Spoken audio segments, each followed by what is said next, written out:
Deep relation show करता है। तो आज जो हमारा टॉपिक है जो नाउन के हवाले से यूज होता है और जो आपका सिलेबस है बीएमसी का उसके अंदर पंक्चुएशन मार्क में आप देखेंगे तो आपका काफी पंक्चुएशन मार्क दी हुई है। ठीक है, तो ये जो इसका जो फॉर्म होगा या इसके यूज का जो फॉर्म होगा, जो लुक होगा वर्ड का, वो देखो ऐसा भी होता है और ये खाली जो निशान है ऐसी भी होती है। मतलब इस तरीके से यूज होता है, इस तरीके से यूज होता है। ये जब इस तरीके से यूज होता है तो ये यूज होता है यानी जो नाउन्स आपके सिंगुलर होते हैं, मतलब सिंगुलर जो नाउन्स होते हैं, ठीक है, सिंगुलर नाउन्स के साथ हम देखो ये जो एस वाला यूज है वो हम इस्तेमाल करते हैं सिंगुलर नाउन्स के साथ। यहाँ नंबर सेकंड जो इरेगुलर नाउन्स होते हैं, देखो नाउन्स एक होते हैं रेगुलर नाउन्स, वो होते हैं जो एस से प्लूरल, जो एस से प्लूरल होता है उसे रेगुलर नाउन कहते हैं। जैसे टीचर है तो आप देखो एस से प्लूरल करते हैं, स्टूडेंट देखो एस से प्लूरल करते हैं, पायलट देखो एस से प्लूरल करते हैं, गर्ल देखो एस से प्लूरल करते हैं। तो वो अल्फाज जो एस से प्लूरल होते हैं उनको रेगुलर नाउन कहते हैं और रेगुलर तरीके से प्लूरल होते हैं। और वो नाउन जो एस के अलावा बाकी मुख्तलिफ लेटर्स ऐड करने से प्लूरल होते हैं तो उनको हम कहते हैं क्या, इर्रेगुलर नाउन। उनको हम कहते हैं इर्रेगुलर नाउन्स। ठीक है, उनको इरेगुलर नाउन्स कहते हैं जो एस के बगैर प्लूरल, एस नहीं बल्कि कुछ और लगाकर प्लूरल शो करते हैं। अब वो देखो सिंगुलर नाउन्स कैसे, सिंगुलर नाउन्स आप देखो जैसे इस्तेमाल करें, जैसे स्टूडेंट्स, सिंगुलर नाउन मैंने कहा ये पूरी आपस में जैसे लिखा हुआ है स्टूडेंट्स बुक या चेयर हमने लिख लिया, बहुत आसान है बेसिकली। ठीक है, सिंगुलर नाउन देखो इस तरीके से स्टूडेंट्स बुक, यहां इस्तेमाल कर रहे हैं टीचर्स क्लास, देखो ये टीचर्स क्लास, इस तरीके से हम इस्तेमाल करें। अब इरेगुलर नाउन्स में देखो, इरेगुलर नाउन्स में दोनों नाउन्स आ जाते हैं, इरेगुलर नाउन्स में दोनों नाउन्स, दोनों कौन से, मतलब सिंगुलर होगा तो भी आप ये यूज करेंगे, प्लूरल होगा तो भी यूज करेंगे, लेकिन इरेगुलर नाउन्स में दोनों में आप ये यूज करेंगे। अगर सिंगुलर तो भी ऐसा यूज देखो, सिंगुलर है ना रेगुलर, ये कितनी कर देखो, सिंगुलर होगा तो भी सेम, जैसे देखो देखो अ वुमन्स, ठीक है, अ वुमन्स सीट, तो भी हम इस्तेमाल करेंगे देखो अ वुमन्स सीट, ओके सिंगुलर है देखो। लेकिन अगर आप इस्तेमाल करते हैं प्लूरल तो भी देखो सेम इस्तेमाल कर रहे हैं, विमेन सीट्स, देखो ये ज्यादा विमेन हो गई तो सीट्स भी हमने आगे नाउन भी बढ़ा दिया, तो प्लूरल हुआ है देखो, ये सेकंड क्या है, सेकंड देखो प्लूरल है, तो भी हमने फुल अपोस्ट्रोफी देखो ये वाली एस के साथ इस्तेमाल की, एस के साथ इस्तेमाल। तो इरेगुलर नाउन में नाउन सिंगुलर होगा तो भी आप ये इस्तेमाल करेंगे और प्लूरल होगा तो भी आप इस्तेमाल करेंगे। लेकिन सिंगुलर नाउन रेगुलर है ना, उसमें आप ऐसा यूज करेंगे अगर सिंगुलर नाउन का इसका अगर प्लूरल होगा, इसका अगर प्लूरल होगा, ठीक है, इसका प्लूरल होगा, इसकी ए कैटेगरी में, ये देखो इसकी बी कैटेगरी क्या उसके, अच्छा मतलब इस रेगुलर नाउन की अगर बी कैटेगरी होगी, मान ये जो है ये देखो इस नाउन को आप रेगुलर नाउन करते हैं, ठीक, रेगुलर नाउन कर दिया और ये रेगुलर है जो मतलब दे दी इसका नाम दे दिया, तो प्लूरल नाउन इसका होगा उसमें हम से भी लिखेंगे। जैसे ये देखो हमने लिखा एग्जांपल है स्टूडेंट्स, आपने लिखा स्टूडेंट्स प्लूरल कर दिया स्टूडेंट्स बुक्स। जैसे हमने आपको बीच में नाउन में पढ़ाया था गर्ल्स, देखो गर्ल्स कॉलेज, देखो ये सही, देखो इस लगने से गर्ल्स कॉलेज मतलब एक सीधी सी बात है, एक गर्ल का कॉलेज नहीं होगा, ज्यादा गर्ल्स का कॉलेज होगा, तो हमने ज्यादा कर दिया प्लूरल नाउन करके ये रख दिया। तो देखो इस तरीके से ये अपस्ट्रॉफी इस्तेमाल होती है। अब हमने आपको मतलब ये बेसिक तो दे दिया, लेकिन ये इस्तेमाल क्यों होती है अपस्ट्रॉफी, एक पोजीशन को शो करने के लिए। आप देखो इसका जो यूज है यानी अपस्ट्रॉफी का जो फंक्शन है वो फंक्शन देखो इसका है ये मतलब to talk about the position, ठीक है, यानी apostrophe is used to talk about the, to talk बातें होता है सब करने देना, to talk about the position. देखो अपस्ट्रॉफी जो इस्तेमाल करते हैं वो पोजीशन के लिए इस्तेमाल करते हैं, या कोई रिलेशनशिप होता है देखो रिलेशनशिप के लिए इस्तेमाल करते हैं, या कोई फिजिकल कैरेक्टरिस्टिक्स शो करना होता है, फिजिकल कैरेक्टरिस्टिक्स देखो, physical characteristics, physical characteristics show करने के लिए इस्तेमाल करते हैं। पोजीशन हो, रिलेशनशिप हो, फिजिकल कैरेक्टरिस्टिक्स हो, या कोई बिलोंगिंग का सेंस हो, हम उसको शो करने के लिए देखो अपस्ट्रॉफी इस्तेमाल करते हैं। मतलब पोजीशन वाला रिलेशनशिप वाला सेंस हो या किसी के साथ फिजिकल कैरेक्टरिस्टिक में भी और मीनिंग भी वाली कीवर्ड है बस रिलेशनशिप के लिए तो सिनोनिम्स देखो, पोजीशन लगा सकते हैं, रिलेशनशिप इस्तेमाल लगा सकते हैं, ओनरशिप वर्ड लगा सकते हैं, बिलोंगिंग का वर्ड दे सकते हैं, मतलब पोजीशन तो हम इस्तेमाल करते हैं। अब पोजीशन किस-किस के साथ देखो मोस्टली हम पहले डिस्कस करते हैं जो लिविंग नाउन्स होते हैं, मतलब जो लिविंग वर्ड्स होंगे उनके साथ अपस्ट्रॉफी इस्तेमाल करना। अब देखो ये जो हम इस्तेमाल करेंगे देखो पर्सन के साथ आप इस्तेमाल करेंगे, पोजीशन विद पर्सन के साथ हो सकता है, ठीक है। अच्छा पर्सन के अलावा एनिमल के साथ भी लग सकता है, देखो एनिमल के साथ भी लगा सकते हैं। अच्छा एनिमल के अलावा देखो हम कंट्री के नाम के साथ भी लगा सकते हैं, ठीक है, कंट्री का नाम उसके साथ, कॉन्टिनेंट का नाम जो है देखो कॉन्टिनेंट का नाम हम उसके साथ भी लगा सकते हैं, सिटी का नाम हो आप उसके साथ भी लगा सकते हैं। अच्छा सिटी के सिवा देखो ऑप्शन का नाम, ठीक है, ऑर्गेनाइजेशन, ऑर्गेनाइजेशन का कोई नाम हो, ऑर्गेनाइजेशन का कोई नाम हो उसके साथ आप लगा सकते हो। अच्छा ऑर्गेनाइजेशन के अलावा देखिए कोई मतलब वर्ब हो कोई तरह से हो, या जैसे ग्रुप ऑफ लिविंग क्रिएचर, जैसे कलेक्टिव नाउन है देखो कलेक्टिव नाउन है उसके साथ भी लगा सकते हैं। तो यानी group of living creatures, group of living creatures जैसे टीम हो गया, कम्युनिटी वर्ड हो गया, फैमिली हो गया, देखो ये ग्रुप हमारा कलेक्टिव वर्ड आ गया, ग्रुप ऑफ लिविंग क्रिएचर्स यानी एनिमल के साथ, कंट्री के साथ, कॉन्टिनेंट के साथ, सिटी के साथ, ठीक है, ऑर्गेनाइजेशन के साथ, या ग्रुप ऑफ लिविंग क्रिएचर्स बना कोई कलेक्टिव नाउन वाला कोई वर्ड हो, ठीक है, कलेक्टिव नाउन वाला इधर एक वर्ड करके लिखते हैं कलेक्टिव वर्ड हो कोई, तो आप उसके साथ भी लगा सकते हैं, लेकिन उसमें शर्त या कैरेक्टरिस्टिक वो ये हो कि उसके अंदर ये वाली चीजें आनी चाहिए। इन अल्फाज के साथ देखो आप पोजीशन शो कर सकते हैं, अपस्ट्रॉफी आप भी लगा सकते हैं। मतलब अब मैंने इधर काफी आपको बता दिया, इधर apostrophe is used to talk about the position या रिलेशनशिप। इसके साथ पर्सन के साथ, अब पर्सन के साथ कैसे देखो गर्ल्स को पर्सन हो गया, माना वर्ड को ओनर कहा जाए, माना ओन किसका कॉलेज, ओनर कौन है, दो वर्ड्स में ओनर कौन सा, माना गर्ल्स ओन करती है, गर्ल्स पोजेस करती है, देखो गर्ल्स का रिलेशनशिप इस कॉलेज के साथ है, तो देखो ये ओनर हो गया, इधर देखो स्टूडेंट जो ओनर हो गया, तो जिस वर्ड के साथ अपस्ट्रॉफी लगेगी वो ओन करेगा इसको, जो सेकंड वर्ड होगा उसको पोजेस करेगा, तो इसीलिए नाउन नाउन होगा, दो नाउन्स की कॉम्बिनेशन होगा। लेकिन ये जो अभी पढ़ रहे हैं जिस इसमें नाउन के साथ हम आपस का इस्तेमाल करते हैं। तो फर्स्ट नाउन जो होगा, ये फर्स्ट नाउन ओनर होगा, ओन करता है, पजेस करता है, रिलेशनशिप किसके साथ, सेकंड नाउन के साथ, सेकंड नाउन के साथ ना, ये मतलब नाउन जो इस ओनर का नाउन है, इसका नाउन है, इसका अपना बुक बोलते हैं, इसका बुक होगा, वो भी बोले, चेयर बोले, सीट बोले, कंट्री बोले, जो भी बोलेंगे उसी नाउन का होगा। तो ओनर एक्चुअली जो होगा आपका ये होगा। इसमें हमने आपको ये बताया कि अगर आपका सिंगुलर नाउन है तो आप ये वाली फर्स्ट ऑफ इसमें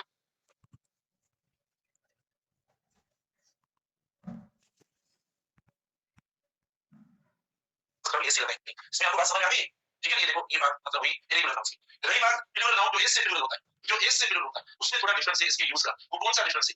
एस से प्लूरल, क्योंकि एस आ जाना एस, तो इसीलिए हम अवॉइड करते हैं कि वापस भी हम ऐसा लिखें, एस भी आ जाए फिर वापस अगर ऐसा लिखते हैं तो ये थोड़ा सा ज्यादा रिसिंग साउंड हो जाता है, मतलब रिसिंग साउंड के लिए। इसीलिए वो अल्फाज, वो नाउन्स जिनके आखिर वो बड़े प्रॉपर नाउन्स हो, वो बड़े प्रॉपर नाउन्स हो जिनकी स्पेलिंग एस पे खत्म होती है, तो उनके लिए मतलब ये कहा जाता है कि आप खाली जो है यानी अपस्ट्रॉफ इस्तेमाल करें। जैसे पर्सन की बात कर रहे हैं, पर्सन की, जैसे लास्ट में देखो आ गया हारिस में ये बात करो, जैसे हारिस हो गया या चार्ल्स हो गया या लुइस आ गया, ऐसे कुछ अल्फाज होते हैं जिनके आखिर में देखो एस आ रहा है, एस आ रहा है। अब दोनों सही है, गलत नहीं है, क्योंकि ये प्लूरल नहीं है, प्रॉपर नाउन है, प्रॉपर नाउन जो नाम होता है वो प्लूरल थोड़ी होता है। तो आप ये वाली अपस्ट्रॉफ भी सही है, देखो खाली है, ठीक है, हास हास, ठीक है, आपने लिख लिया हारिस, हारिस ही पढ़ेंगे, हास करके, ठीक है, या गिलास जो भी आप लिखें, ये आपने लिख लिया, हास गिलास, ये आपने लिख लिया, ठीक है। तो देखो आपने खाली अपस्ट्रॉफ लगाई, ये भी और ये भी सही है, दोनों सही, गलत नहीं है। अगर ऐसा लिखते हो, देखो ये भी लिखते हैं तो ये भी सही है, वो दोनों करेक्ट।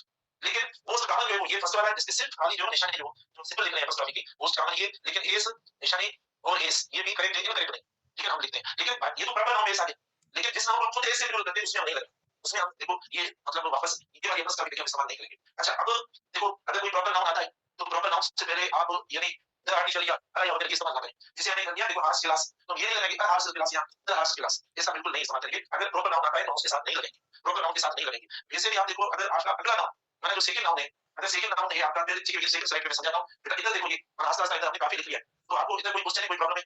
देखो सबसे पहले मैंने नाम लिखा, फिर उनकी दोनों निशानियां बताई, दोनों का यूज बताया, इसका होगा प्लूरल में, इसका होगा सॉरी सिंगुलर में और रेगुलर। ये जो निशानी कहां से बनोगी, एक सिंगुलर नाउन हो देखो और दूसरा रेगुलर, ठीक है, ये वाली निशानी सिर्फ ये प्लूरल नाउन वो जो एस से प्लूरल में, ये पता है। सवाल क्यों होती है, मीनिंग बताइए, इधर फंक्शन या मीनिंग है, पोजीशन के लिए किसके साथ पोजीशन हो, पर्सन के साथ हो, एनिमल के साथ हो, कंट्री के साथ हो, कॉन्टिनेंट के साथ हो, सिटी के साथ हो, ऑर्गेनाइजेशन के साथ हो, ग्रुप ऑफ लिविंग क्रिएचर्स जो उनके साथ इस्तेमाल करें, नॉन लिविंग के साथ ना इस्तेमाल करें। नॉन लिविंग में कुछ ऐसे अल्फाज हैं जिनको हम पर्सनिफाई करते हैं, जो एवरी बॉडीज, जैसे अर्थ हुआ, मून हुआ या सन हुआ, ठीक है ना, जैसे अल्फाज होते हैं वो मैं बताऊंगा आगे, उनके साथ हम इस्तेमाल करते हैं। बाकी इधर जो अभी बात करें वो लिविंग के साथ बात करते हैं, ये वाले उस तरीके से इस्तेमाल करते हैं। अच्छा, उसके बाद देखो कि भाई हम जो अभी मैंने आपको कौन सी पॉइंट बताया, मैंने सीधे बताऊंगा। अच्छा, मैंने आपको बताया कि जो आर्टिकल या जो बताई वो आपको प्रॉपर नाउन साथ ना लगाएं, जब प्रॉपर नाउन आ जाए, मिसाल के तौर पर इधर आ गया अली, ठीक है, आप ऐसा मत लगाएं कि अली या ए अली से या क्या मतलब तार में लगा दिया, पर्सन से पोजीशन छोड़ा है, तो देखो ये गलत होता है, हमारा प्रॉपर नाउन हो गया जैसे, तो इसके साथ प्लीज आप ये लगाएं। हां, आप इधर देखो हम ये लगा सकते हैं, जैसे अमेंस का, अमेंस का देखो हम ये लगा सकते हैं, आप लगा सकते हैं, जैसे फ्यू मेंस का इधर डिनोमिनेटर ये दे सकते हैं, इधर डिनोमिनेटर भी कर सकते हैं, ठीक है। लेकिन जब प्रॉपर नाउन आएगा, नाम आएगा, तब ये मत लगाना, इधर कुछ भी नहीं लगाना। जब प्रॉपर नाउन आएगा तो इधर जीरो रहेगा, इधर जीरो रहेगा ना, कोई भी नंबर लगाए या ना डिटरमिनर लगाए, जब किसी का नाम आए, जैसे नाम है इधर, तो देखो ये इधर होगी। आगे अगर कॉमन नाउन आ रहा है तो देखो अभी एक है तो आप एक लगाइए, अगर ज्यादा है तो बड़े ज्यादा वाला वर्ड लगाना। मिसाल के तौर पर आप देखिए फ्यू फ्यू मेंस का क्लास, मतलब ज्यादा फ्यू मेंस का, तो आपने बिल्कुल करके देखो इस तरीके से आप कर सकते हैं, लेकिन इधर आप नहीं कर सकते, ये आप इधर हो जाएगी। अच्छा, अगर कोई अनकाउंटेबल नाउन होता है, अनकाउंटेबल नाउन होता है तो उस अनकाउंटेबल नाउन के साथ भी हम ये या ये इस्तेमाल नहीं करें। जैसे आप देखो देखो जैसे काउज मिल्क, ठीक है, काउज मिल्क, तो ये नहीं लगाएंगे काउज मिल्क, ये मतलब गलत हो जाएगा, हम ये नहीं इस्तेमाल करेंगे काउज मिल्क, ठीक है बेटा, है ना, इसके साथ भी आप नहीं करेंगे, ये भी गलत हो जाएगा, ठीक है, ये भी गलत हो जाएगा, इधर हो जाएगा। जैसे हमने इधर नहीं लगाया प्रॉपर नाउन के साथ, सिमिलरली हम इधर भी नहीं लगाएंगे। बाकी ऐसा नहीं है इसको बिल्कुल नहीं कर, बिल्कुल आप कर सकते हैं इसको, जैसे फ्यू काउस वगैरह या मेनी काउस, ठीक है, वर्ड वाले चेंज कर दें, ये आप बिल्कुल करके देखो ऐसा कर सकते हैं, ये कर सकते हैं, लेकिन ये देखो इंडेफिनिट आर्टिकल नाम है इधर बनेगा। अच्छा, अब कंट्री का मैंने जो नाम दिया ना वो ये आपको बनाना है, कंट्री मिसाल के तौर पर पर्सन हो गया, पर्सन का हमने कर दिया, मेंस कर दिया, अलीज कर दिया, ठीक है, कोई कर दिया इस तरीके से, या बिल्कुल का भी हमने कर दिया, टीचर स्टूडेंट पर्सन एग्जाम दिया। अच्छा, अब सिंपल एग्जांपल कंट्री कंट्री के साथ कैसे लगाया फर्स्ट ऑफ फिर लिखो आप समझ जाएंगे, नहीं तो वर्बली बताऊं आप समझ जाएंगे, एक एक करके लेते हैं। पर्सन के साथ अभी पर्सन वाले हमने किए, स्टूडेंट टीचर वगैरह मेन अली ये ठीक, एनिमल के साथ पर्सन मिला, एनिमल के साथ पेट्स, ठीक है, पेट्स देखो या डॉग स्टे, ठीक है, आपने लगा ये बिल्कुल भी हो सकते हैं। अच्छा, फिर कंट्री के साथ पाकिस्तान, अमेरिका, अच्छा अगर आ जाए यूनाइटेड स्टेट्स को, अकेला अगर आ जाए यूनाइटेड स्टेट्स को, हाँ जब आएगा यूनाइटेड स्टेट्स आएगा, फिर क्या यूनाइटेड स्टेट्स के साथ पूरा लिखे मना या ये लिखे यूनाइटेड स्टेट्स लिखकर ये लिखे ये वाला, क्योंकि एस आ गया लास्ट, ठीक है, एस आ गया तो आप इसको प्रीफर करना, इसको प्रीफर करना यूनाइटेड स्टेट्स, और इसको प्रीफर करना ये लिखना, और वो कंट्रीज जो बिल्कुल नहीं है जिनका एस आया तो ये सॉरी ये वाली निशानी प्रीफर करना। हां, उसमें देखो ना जो आपके ऐसे हो रहे वर्ड्स नेशन के साथ या पर्सन वाला है खास तौर पर एडजेक्टिव के साथ नहीं लगेगा। इसमें देखो जो नेशनलिटी वाले वर्ड्स है ना, नेशनलिटी वाले वर्ड्स के ये जो एडजेक्टिव्स है, एडजेक्टिव कोई भी एडजेक्टिव नेशनलिटी वाला हो या कोई दूसरा कॉमन एडजेक्टिव हो, हम उसके साथ अपॉस्ट्रोफी नहीं लगेंगे। अब हमें अपॉस्ट्रोफी जैसे मैंने कहा अपॉस्ट्रोफी लगानी चाहिए कंट्री वाले वर्ड्स के साथ, जैसे इंग्लैंड है तो इंग्लैंड्स बोलेंगे, ठीक है, अमेरिका है तो हम अमेरिकास बोलेंगे, जर्मन है तो जर्मन्स बोलेंगे, हम ऐसा बोल देंगे, ये हमारा करेक्ट होगा। या सेकंड देखो जिसको हमने पर्सन बनाया, जैसे देखो हमने पर्सन बनाया जैसे एन अमेरिकन्स, ठीक है ना, या हमने इस्तेमाल कर लिया जैसे इरानियंस, क्योंकि ये पर्सन की बात हुई लगा रहे हैं ये पर्सन है, ये हमारा एडजेक्टिव नहीं है। अच्छा उसके बाद देखो हमारा जो लास्ट वाले वर्ड्स है जिनमें हम एस लगाकर प्लूरल कर रहे हैं, एस लगाकर प्लूरल करेंगे वो नाउन हो रहा है हमारा, वो नाउन हो रहा है क्योंकि नाउन की ये प्रॉपर्टी है, नाउन की कैरेक्टरिस्टिक है कि आर्टिकल भी लग रहा है उसके साथ और वो एस से प्लूरल भी हो रहा है, तो आप उसके साथ लगाइए अपॉस्ट्रोफी। जैसे अमेरिकन से तो खाली अमेरिकन बना के लगा, द जर्मन से तो आपसे भी उनके साथ लगा लो, ठीक है इसके साथ। बाकी देखो कुछ ऐसे अल्फाज कुछ ऐसे अल्फाज हैं जो एस से प्लूरल भी नहीं हो रहे उनके साथ हमारा पहले लगा हुआ है तो भी अपॉस्ट्रोफी ना लो, जिसके आप ये लगा देते हैं इंग्लिश, ठीक है ये देखो ये लगाने का हां सारे ये लगे कि वो एस खत्म नहीं हुए, समझ में आ रही बात या नहीं? वापस देखो हमें अपॉस्ट्रोफी लगानी चाहिए। पहली बात बुनियादी रूल ये कि कंट्री के साथ, कंट्री का नाम हम उसके साथ लगाएं, ठीक है यानी पाकिस्तान, इंडिया, ऑस्ट्रेलिया ऐसे एक खत्म। अब नेशनल वर्ड्स में उसके बाद सेकंड नेशनल आता है एडजेक्टिव लगाएं, एडजेक्टिव के साथ या नहीं लगाएंगे खत्म। उसके बाद है पर्सन वाला वर्ड, हम पर्सन वाले वर्ड के साथ हम लगाएंगे, ठीक है पर्सन वाले साथ वर्ड के साथ क्या लगाएंगे। अच्छा क्योंकि लगा हुआ होगा नाउन है नाउन के साथ ही लगती है, तो उसका भी पोजीशन शो होता है जिसके साथ नाउन के साथ आप नाउन के साथ लगाएं। उसके बाद चौथे कॉलम में एक्सेप्शन कौन सा है, माना जो आई ए एन वाले वर्ड्स है या ए एन क्या करने आ रहा है, Germans, Iranians, Americans, Australians, Indians जैसे आए उनके साथ लगाएं। लेकिन आप निशान ये देखिए क्योंकि वो तरह उसके साथ प्लस होता है, ये उसके साथ ये एक तो वर्ड लिखा अगर तो खुद कॉपी में आप देते फिर बोल सकते हैं याद तो दो वर्ड लिखा एक्सेप्शन बिल्कुल कर देना 10 के साथ बिल्कुल ठीक ये होगा। फिर उसके बाद देखो सेकंड होता है, सेकंड होता है तो हम उनको किस तरीके से इस्तेमाल करें। जैसे हमारे पास फ्रेंच हुआ, इंग्लिश हुआ, वेल्श हुआ, इंडिया, देखो आप प्लीज उनके साथ ना लगाएं, उनकी कंट्री के साथ लगाएं, ठीक है उनकी कंट्री के साथ लगाएं, उनकी कंट्री के साथ क्योंकि वो एजेंट होते हैं। जैसे मिसाल के तौर पर देखो मैं आपको बताऊं द ब्लाइंड, अब ये भी नाउन हो जाता है, द ब्लाइंड नाउन होता है पता है आपको, पूरा नाउन होता है रिच क्या पढ़ाया।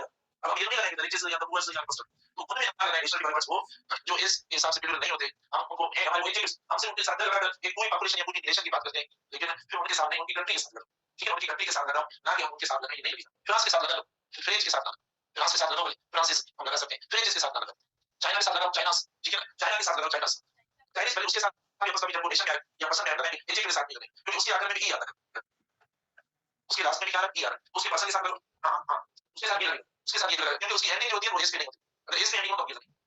तो ये हो गया आपकी कंट्री देखो क्लियर हुई कंट्री। अच्छा उसके बाद कॉन्टिनेंट है जैसे एशियास या एशियंस पहले वो भी हो सकता है बिल्कुल होता है तो भी नाम होता है एशिया। सिटी का नाम हो गया कोर्स लेटर्स देखो ऑर्गेनाइजेशन का कोई नाम है ऑर्गेनाइजेशन जैसे देखो यूनाइटेड नेशंस या कोई किसी ऑर्गेनाइजेशन का नाम हो तो उसके साथ लगा सकते हैं।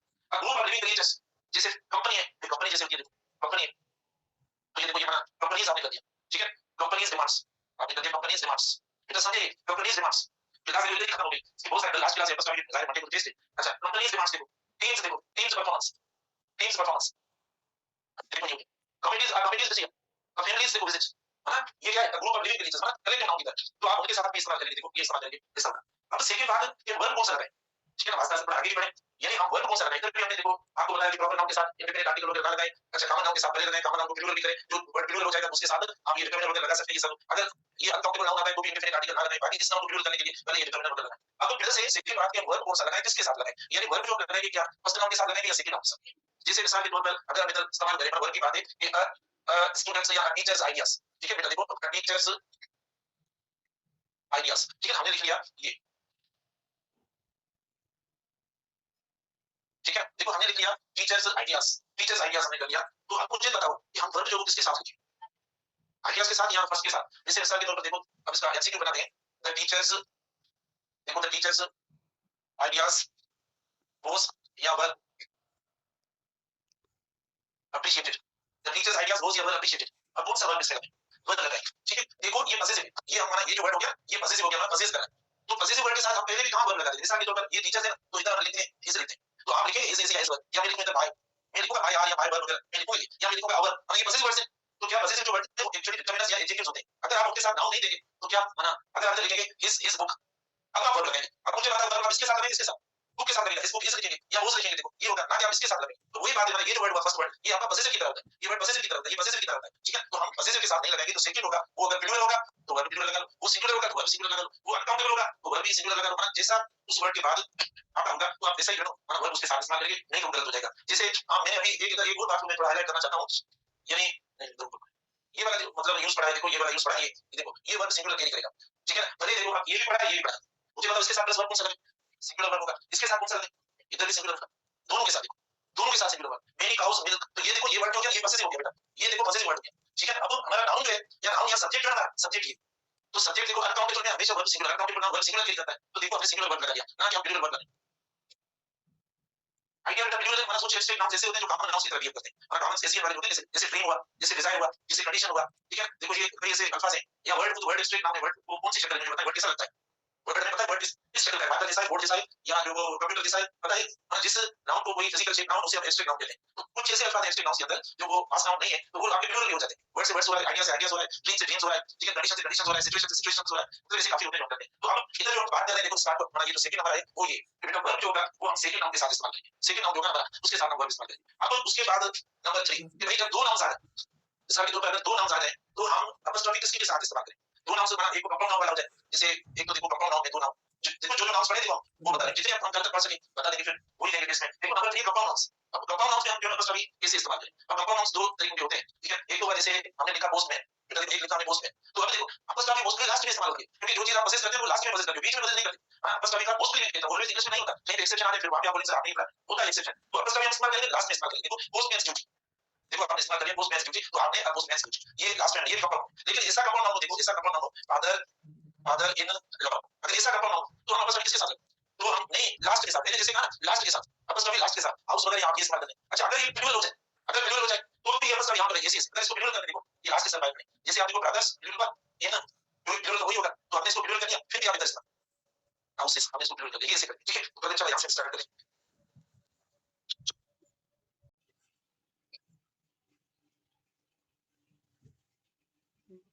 बड़ा एक तो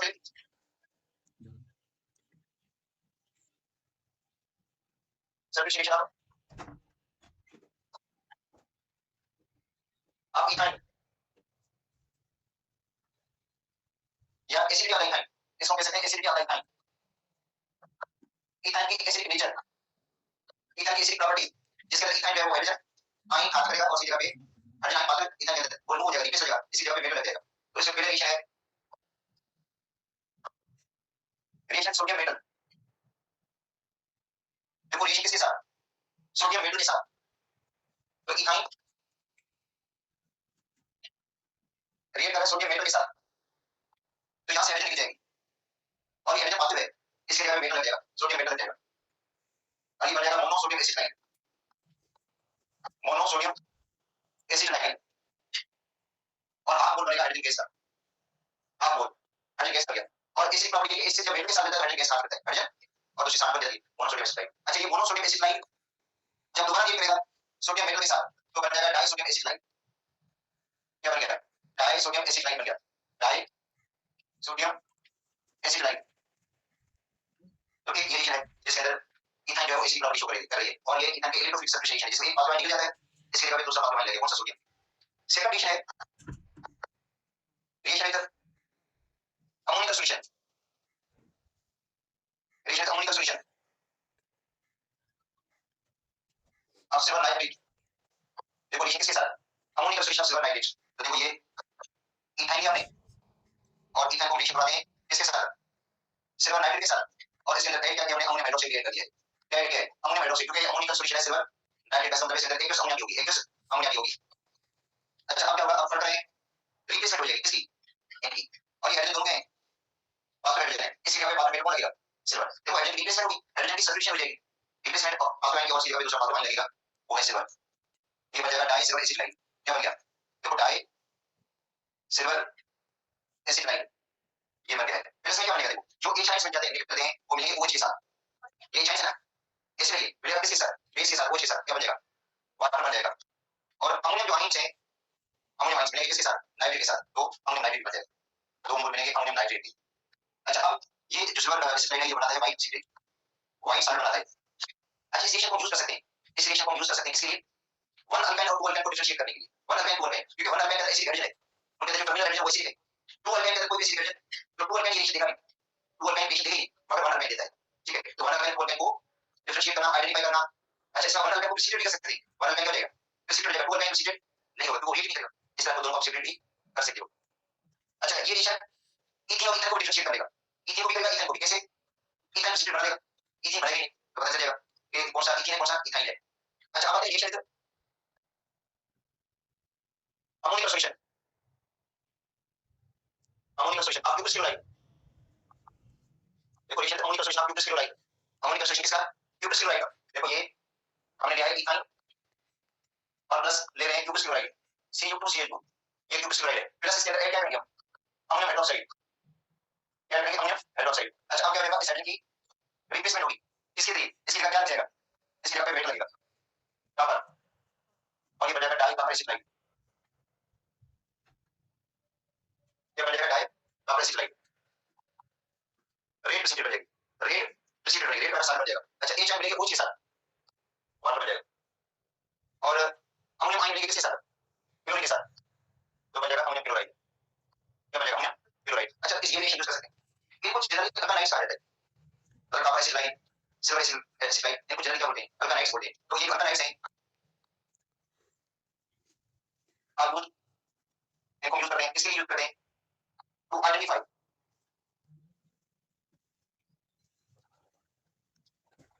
ठीक है, इनको यूज करते हैं इसके लिए आइडेंटिफिकेशन, आइडेंटिफिकेशन किसकी, वन अल्काइन बोलते हैं, मतलब वन अल्काइन और टू अल्काइन को आइडेंटिफाई कर सकते हैं, अल्कीन एंड अल्काइन को आइडेंटिफाई करते हैं, क्योंकि अल्काइन प्रेसिपिटेट बनाएगा और अल्कीन नहीं बनाएगा, आइडेंटिफिकेशन, ठीक है। प्यूरिफिकेशन, प्यूरिफिकेशन मतलब मिक्सर हो, वन अल्काइन टू अल्काइन क्या हो, मिक्सर हो, और वन अल्काइन और टू अल्काइन हो, आप उसको मतलब सेपरेट करना चाहते हैं, उनको प्यूरिफाई करना चाहते हैं, तो आप क्या कर दो, सिल्वर नाइट्रेट डालो, और वो सिल्वर नाइट्रेट किसको प्रेसिपिटेट करेगा, वन अल्काइन को प्रेसिपिटेट करेगा, टू अल्काइन को प्रेसिपिटेट नहीं करेगा, ठीक है, वापस रिएक्शन को आप अलग करते हो, ऐसे उसी से वापस आप अल्काइन भी कर सकते हो, ठीक है। तो identification, separation and purification alkyne, इसे आप प्रिपेयर कर सकते हो, आप बना सकते हो, देखो किस तरह, देखो ये सोडियम एसिड है, सोडियम एसिड लाइन, ठीक है, डाई सोडियम एसिड लाइन, इसको रिएक्शन बनाते हैं एसिड के साथ, देखो इसको किसके साथ रिएक्शन बनाते हैं, एसिड के साथ, तो क्या होगा, ये निकलेगा, देखो ये निकलेगा, उसके बाद क्या लगेगा, एच लगेगा, तो क्या बन गया एसिड लाइन, ठीक है, और दूसरा NaCl बन गया। अच्छा अब देखो ये है disulphide acid line, di disulphide acid line plus eight क्या है इसके अंदर, सल्फ्यूरिक एसिड, मतलब एसिड ऐड करेंगे आप, डाइसल्फाइड एसिड ऐड करेंगे, तो अब एजी निकल जाएगा, इसकी जगह क्या आएगा, एच बन जाएगा, क्या बन गया एसिड लाइन बन गया, और प्लस में जो एजी आयन किसके साथ आएंगे, तो बन जाएगा Ag2SO4, Ag2SO4 बन गया, तो अब देखो इसमें अल्काइन वापस बन गया। अच्छा उसके बाद है di copper acid line, di copper acid line plus HNO3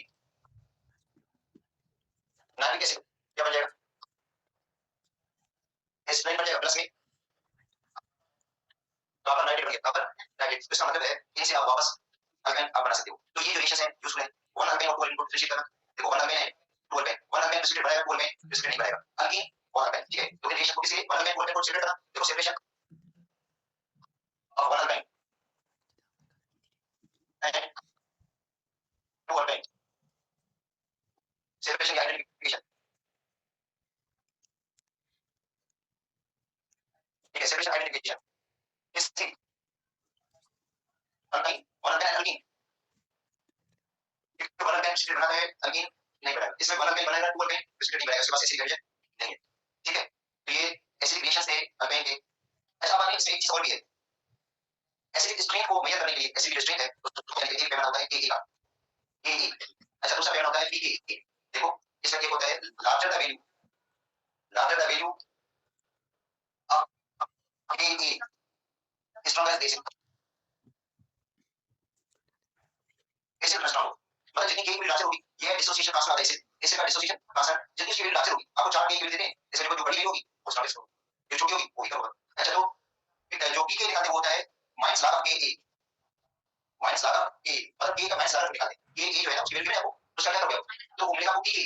अच्छा याद करो के जितनी लार्जर होगी पीके की वैल्यू स्मॉल होगी, के जितना लार्जर होगा पीके की वैल्यू उतनी ही स्मॉल होगी, क्योंकि माइनस log दे रहे हैं, ठीक है, स्मॉलर द वैल्यू अभी के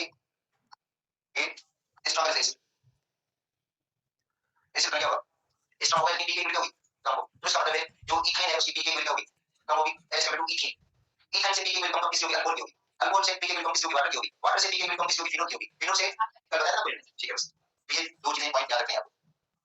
अब आते हैं number 2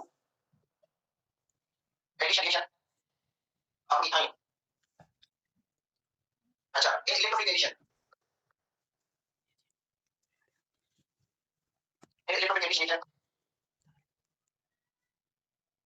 ethyne is less electro, देखो इलेक्ट्रोफिलिक एडिशन में ethyne is less reactive. Then ethene, देखो इलेक्ट्रोफिलिक इनिशिएशंस में जो इथाइन होगा, इथाइन वो लेस रेट होगा। अच्छा रीजन क्या है इसका? देखो इथाइन में आपको पता है कार्बन कार्बन की जो बॉन्ड लेंथ है वो शॉर्ट होगी, कार्बन कार्बन की बॉन्ड लेंथ हो गया शॉर्ट बॉन्ड लेंथ है, ठीक है। तो जो इलेक्ट्रॉन डेंसिटी पाई इलेक्ट्रॉन्स हैं वो इतने ज्यादा एक्सपोज नहीं होंगे, जो पाई इलेक्ट्रॉन्स होंगे इतने ज्यादा एक्सपोज नहीं होंगे और इलेक्ट्रोफाइल हटेगी, और पाई इलेक्ट्रॉन्स इजीली अवेलेबल नहीं होंगे, पाई इलेक्ट्रॉन्स इजीली अवेलेबल नहीं होंगे, किसके अवेलेबल नहीं होंगे? इलेक्ट्रोफाइल के लिए, जो अल्किल कहते हैं, क्योंकि अल्किल जो पाई इलेक्ट्रॉन्स हैं वो ज्यादा एक्सपोज होते हैं, इसलिए इलेक्ट्रोफाइल के हटेगी, इसलिए अल्किल क्या है ज्यादा रिएक्टिव है, किसी अल्काइन से। सॉरी बताइए नहीं, क्योंकि अगर पानी शॉर्ट है तो जो पाई इलेक्ट्रॉन्स हैं, ठीक है, वो इतने ज्यादा एक्सपोज नहीं है इलेक्ट्रोफाइल के लिए, और पाई इलेक्ट्रॉन्स इजीली अवेलेबल नहीं होंगे, इसलिए इलेक्ट्रोफाइल के लिए, और अल्किल के अंदर जो पाई इलेक्ट्रॉन्स हैं वो ज्यादा एक्सपोज होते हैं इलेक्ट्रोफाइल के लिए, इसलिए इलेक्ट्रोफिलिक एडिशन के अंदर इथाइन होगा वो क्या होगा? लेस रिएक्ट होगा। अच्छा तो आते हैं ये nucleophilic addition, nucleophilic addition ethyne is more reactive then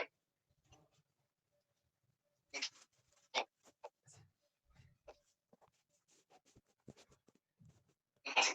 अच्छा पहले आते हैं constitution, constitution hydrogen,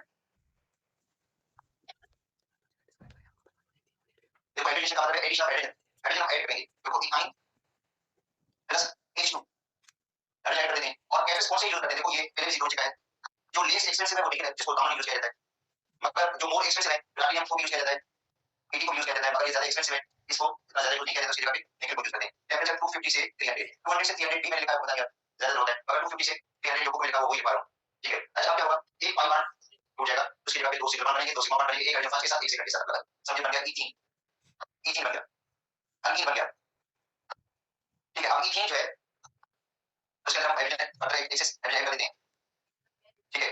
same chemist निकल प्लैटिनम पैलेडियम 250 से तो क्या बनेगा? ईथेन बन जाएगा। एक पाई बॉन्ड जो दूसरा पाई बॉन्ड है वो भी ब्रेक हो गया, दो सिग्मा बॉन्ड एक हाइड्रोजन फर्स्ट के साथ लगी और एक हाइड्रोजन सेकंड के साथ, तो ये बन गया ईथेन, सैचुरेटेड हाइड्रोकार्बन, तो अनसैचुरेटेड से, तो ये हाइड्रोजन रिएक्शन है। अच्छा ये इस्तेमाल कर सकते हैं वेजिटेबल ऑयल को भी वेजिटेबल घी में करेंगे, देखो वेजिटेबल ऑयल है, वेजिटेबल घी में कभी करेंगे, क्या करेंगे? हाइड्रोजन करेंगे, ठीक है। नंबर 2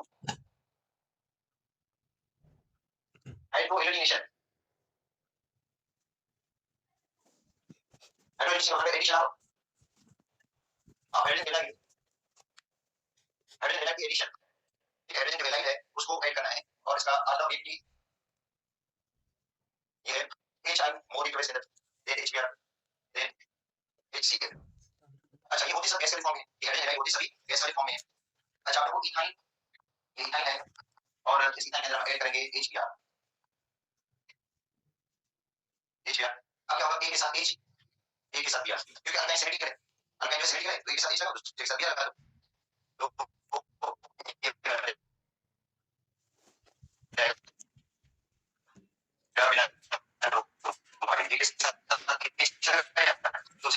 अच्छा इसको कहते हैं ब्रोमो। अच्छा अब ब्रोमो के अंदर जब हम किसी ऐड करेंगे तो मार्बल को सिमिलर होगा, पढ़ा चुका हूं आपको मैं ये रूल, अल्कीन के अंदर भी। अब इसके अंदर हम H ऐड करेंगे तो ये मार्बल क्या है? अनसिमेट्रिक है, क्योंकि इसके साथ दो हाइड्रोजन है, एक इसके साथ एक हाइड्रोजन है, अनसिमेट्रिक मार्बल है ये, तो जो इसकी एडिशन होगी मार्बल को सिमिलर होगी, ठीक है। मार्बल को एडिशन आप कह सकते हैं, इसको रूल के अंदर होगी, जो कहता है नेगेटिव पार्ट मार्बल है, और मार्बल है इसलिए अच्छा नेगेटिव पार्ट वो उस कार्बन के साथ अटैच होगा, ऐड होगा जिसके साथ लीस्ट हाइड्रोजन लगी है। तो आप देख लो ये आपको उस कार्बन के साथ अटैच होगा जिसके साथ लीस्ट हाइड्रोजन हो, तो ये लीस्ट हाइड्रोजन है, इसके बाद क्या लग जाएगा? इसके बाद H लग जाएगा और बन जाएगा CH3 CH Br, एक तरह का है दो Br लेंगे तो बनेगा 1 कॉमा 1 डाइब्रोमो ईथेन बन जाएगा, ठीक है। अब एक एडिशन ऑफ हेलोजन या हेलोजिनेशन, देखो एडिशन ऑफ हेलोजन या हेलोजिनेशन, उसमें कौन रिएक्ट होता है ज्यादा बताओ? वैसे सबसे ज्यादा रिएक्ट होता है क्लोरीन, उसके बाद क्लोरीन, मगर क्लोरीन को क्लोरीन से कार्बन होती है, देखो क्लोरीन उसके बाद ब्रोमीन और आयोडीन, ठीक है। तो देखो इथाइन है, इसके अंदर हम ऐड करेंगे Br, अब होता है Br का कलर कौन सा है? ब्राउन कलर होता है, in the presence of CCl4, ठीक है, ब्राउन कलर है, और वो ब्राउन कलर क्या देगा? एक कलर देगा, तो Br को ऐड किया तो एक Br फर्स्ट में देगा, एक सेकंड और एक नाम लगा गया 1 comma 2 die bromo one carbon dioxide निकल गया, ये वन कार्बन डाइऑक्साइड है, वन कार्बन डाइऑक्साइड की एक बात लगा, एक बियर को लगा, तो क्या बियर में सारी शुरू वाले ये तो साहब सीसी को तो बनेगा चेक करो और बिना रो ये क्या बनेगा डेटा रो ये 1 1 2 2 डेटा रो ये बनेगा। अच्छा ये टेस्ट है इसलिए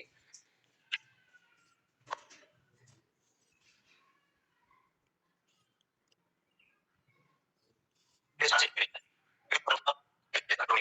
इस यूनिट का अब ये एडिशन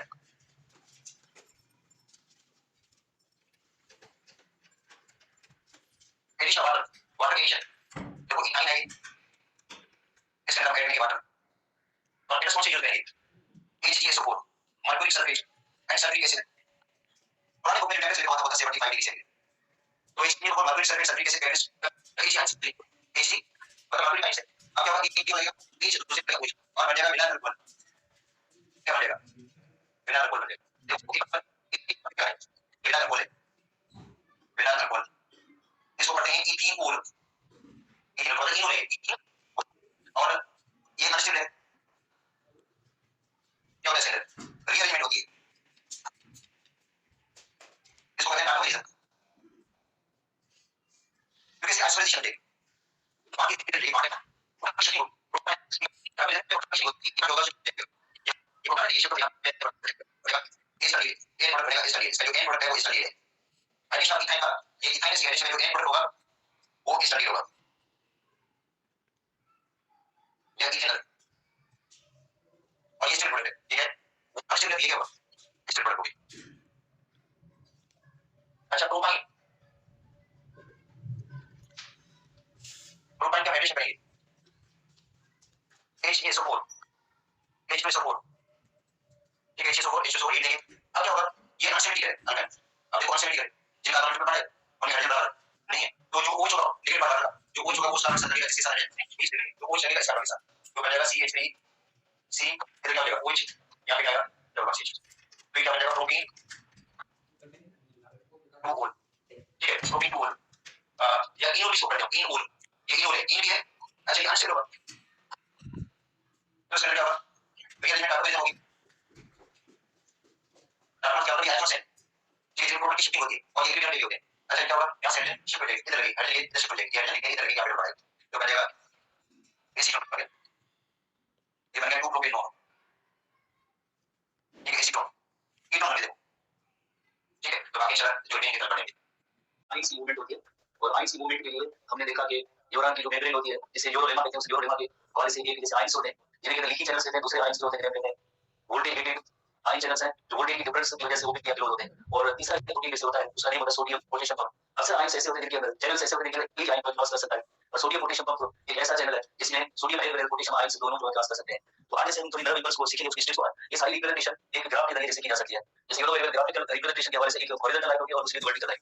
जैसे हॉरिजॉन्टल लाइन पर टाइम को शो करेगी, हॉरिजॉन्टल लाइन पर टाइम को शो करती है और टाइम जो है मिलीसेकंड में है। हॉरिजॉन्टल लाइन जो है टाइम को शो करेगी, इसी तरह से वर्टिकल लाइन होता है वोल्टेज को शो करेगी और वोल्टेज का यूनिट होगा मिली वोल्ट। इसी तरह से इस वोल्टेज में जैसे यूरो वेव जो रेस्टिंग मेम्ब्रेन पोटेंशियल है वो जैसे -70 है, -70 तो -70 इसी तरह से 0 से जितने भी नीचे वैल्यूज होंगे तो ये सब नेगेटिव होंगे और इसी तरह से 0 से अबव जो वैल्यू जाएंगे वो सब जो पॉजिटिव वैल्यू होंगे। तो पोटेंशियल में जो चेंज आती है -55 मिली वोल्ट और इधर जैसे -20 जो इस तरह से लेकिन 0 के बाद वैल्यूज जो प्लस में आएंगे तो इधर हम लिख रहे हैं 20 30 40 और ये प्लस 50 वोल्टेज में चेंज या डिफरेंस जो आता है according to the ion movement. तो सबसे पहले जैसे एक न्यूरॉन जब रेस्ट में होता है, रेस्ट में मेम्ब्रेन होती है उस वक्त आपने नोट किया था कि मेम्ब्रेन में जो जब ये न्यूरॉन रेस्ट में है तो उसका जो मेजर किया गया मेम्ब्रेन का पोटेंशियल होता है -70 वोल्ट और उसके बाद इसको जब कोई स्टिमुलस मिलता है फॉर एग्जांपल यहां पे कोई साउंड टच आई चाहिए सब स्टिमुलस है। स्टिमुलस मिलने के बाद थोड़ी सी इसमें पोलैरिटी में इसकी जो चेंज आती है आयन मूवमेंट होती है और आयन को से सोडियम आयन साइड करनी पड़ेगा क्यों सोडियम चैनल ओपन और न्यूरोलेमा को क्रॉस करके उस वक्त जो वोल्टेज जो मेजर किया वो -55 मिली वोल्ट। तो -55 मिली वोल्ट होगा तो आगे और भी सोडियम चैनल ओपन होंगे वोल्टेज के चैनल फास्टर जो ओपन होंगे सोडियम आयंस और फास्ट आएंगे और पोलैरिटी में वोल्टेज के आइस डिफरेंस आता रहेगा। ये एक पॉजिटिव फीडबैक मैकेनिज्म का जैसे एग्जांपल है। इस माइनस ये जो -55 मिली वोल्ट तक पहुंचना इस वैल्यू को कहते हैं threshold potential. This is called threshold potential. Threshold potential का काम यही होता है, इसका मतलब यही होता है minimum potential needed to start the action potential. अगर इतना -50 मिली वोल्ट अगर इसको मिलेगा इतनी चेंज आएगी तो वाइब्रेशन पोटेंशियल होगा, अदरवाइज वाइब्रेशन पोटेंशियल नहीं होगा। अदरवाइज उसे कहेंगे सब थ्रेशोल्ड पोटेंशियल, अदरवाइज उसे कहेंगे सब थ्रेशोल्ड पोटेंशियल। जैसे अगर स्टिमुलस स्ट्रांग है और मजीद जैसे सोडियम चैनल ओपन होते जाएंगे, जैसे सोडियम चैनल ओपन होते जाएंगे, लेकिन उसकी वजह से और सोडियम आयन रशी एक्साइड कर देगा, साइटोप्लाज्म की तरफ आती जाएगी। और ग्राफ के अंदर आप देखेंगे ये जो वर्टिकल लाइन और भी जैसे ऊपर जा रही है, कितनी हद तक जब +50 का ये वैल्यू आएगा तो सब सोडियम आयंस की जो चैनल है ये स्टॉप हो जाएगी, क्लोज हो जाएगी, क्लोज हो जाएगी। तो यकीनन उस वक्त सोडियम आयन पहले इधर ट्विटर जैसे अंदर एक्साइड हो कर रहे थे, अब जो है ये स्टॉप हो जाएंगे और उसके बाद से एक पोटेशियम चैनल ओपन होंगे, पोटेशियम चैनल ओपन होंगे, पोटेशियम चैनल ओपन होंगे, वो पोटेशियम आयंस जो है वो बाहर की तरफ जाएंगे। पोटेशियम आयंस बाहर आते हैं सब इलस्ट्रेशन को, बहुत ही इंपॉर्टेंट डायग्राम है और ग्राफिक रिप्रेजेंटेशन के तरीके पूरी हम इस नर्व इम्पल्स को एक सिंगल पेज से ही सीख सकते हैं।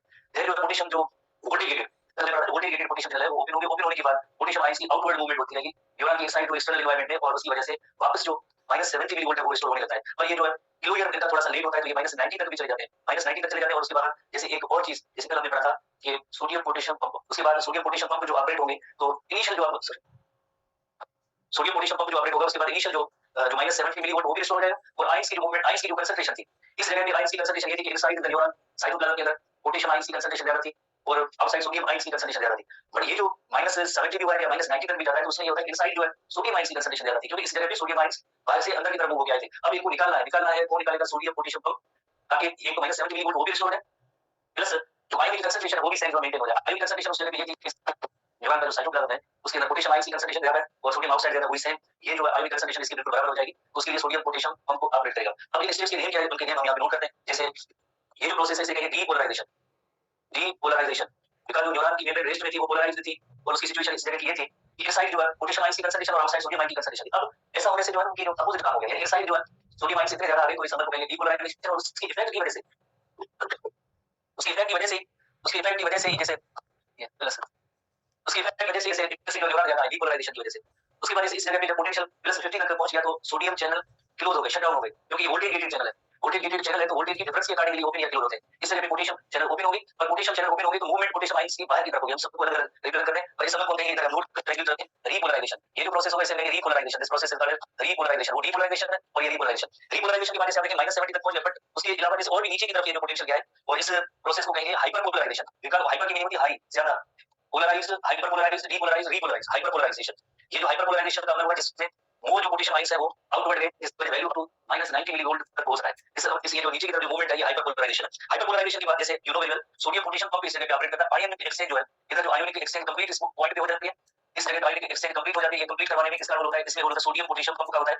सोडियम पोटेशियम पंप का काम होता है जो 3 सोडियम आयंस को बाहर देता है और बदले में 2 पोटेशियम आयन को अंदर लेके आता है। तो आयनिक एक्सचेंज कंप्लीट होने के बाद जो रेस्टिंग वाली स्टेट थी बिल्कुल उसके बराबर हो जाएगी। तो हम कहेंगे एक एक्सचेंज पोटेंशियल जनरेट हुआ है। इस exchange potential along the entire length of neuron dendrite से लेकर एक्सोन टर्मिनल इस तरह से सेम ये रिपीट हो जाएगा पूरी न्यूरॉन की लेंथ में। इस लेते एक नर्व इम्पल्स है और इसको जो मैक्सिमम टाइम लगता है वो तकरीबन 5 से 10 मिलीसेकंड एक एक्शन पोटेंशियल कंप्लीट होने में 5 टू 10 मिलीसेकंड का टाइम लगता है। बुक्स के अंदर जो इसकी वैल्यूज जरा डिफरेंट है, पर ओवरऑल जैसे ये 5 टू 10 मिलीसेकंड एक एक्शन पोटेंशियल में टाइम इसका लगता है। तो अब हम जैसे सबसे पहले ये इनकी नंबरिंग लेते हैं, फिर नंबरिंग के बाद हम इस जो भी इस ग्राफिक के कंडीशन के अंदर जो इवेंट्स हुए हैं उसका होता क्या है उसको एक आयोनिक की कंसंट्रेशन के हवाले से देखें। जैसे फॉर एग्जांपल ये रेस्टिंग वाली कंडीशन इसको हम जैसे नंबर 1 देते हैं और फिर जो सर वो आगे दूसरी प्लेस से उसको लिंक करेंगे।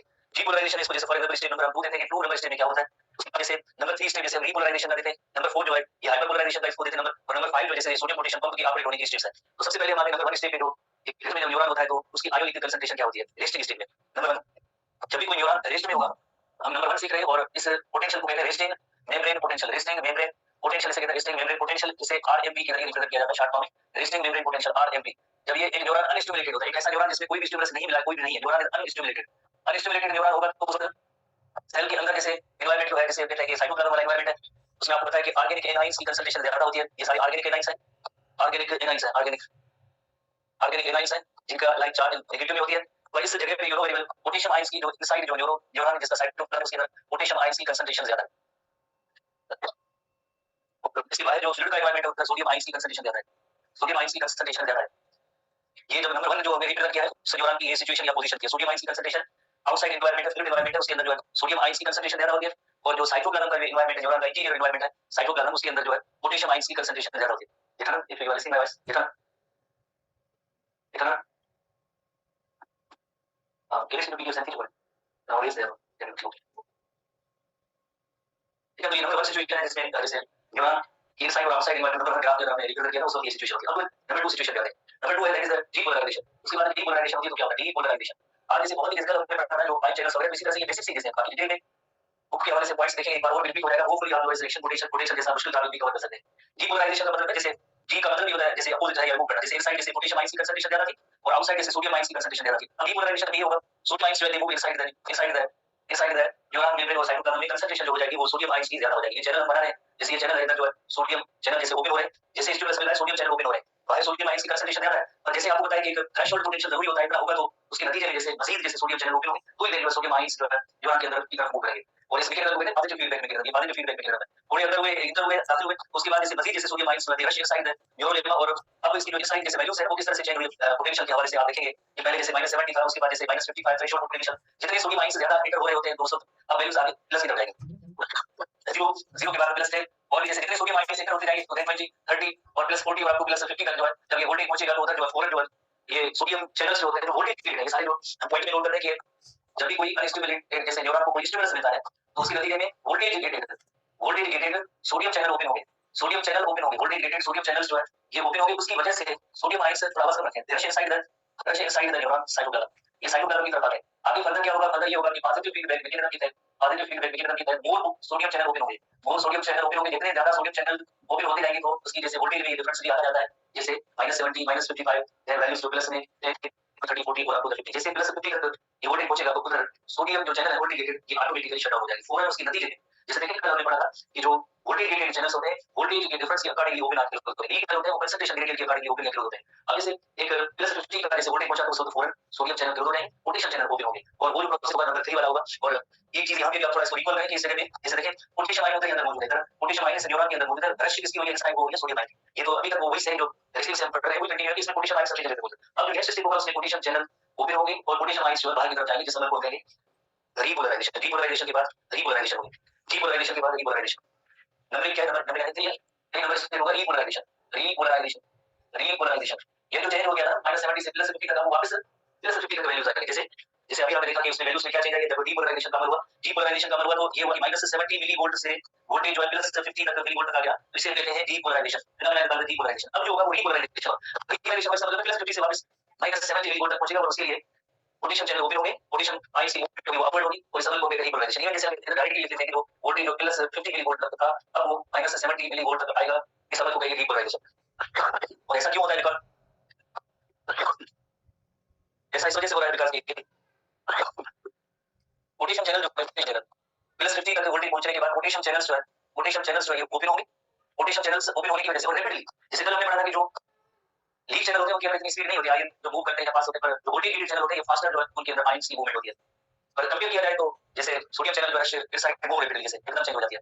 इसी तरह से पोटेशियम चैनल ओपन होंगे और रैपिडली जैसे मूवमेंट होगी किसकी होगी, मूवमेंट होगी पोटेशियम आयंस की होगी, मूवमेंट होगी पोटेशियम आयंस की किधर होगी, from inside neuron, inside of the neuron, neuron की इनसाइड से निकल के कहां जाएंगे, outside the environment, external environment है जो फ्लूइड है उसके अंदर जो है ये आयंस मूव होंगे। किसके लिए मूव होंगे, वोल्टेज गेटेड पोटेशियम चैनल्स की मदद से, वोल्टेज गेटेड पोटेशियम चैनल्स की मदद से ये मूव होते रहेंगे।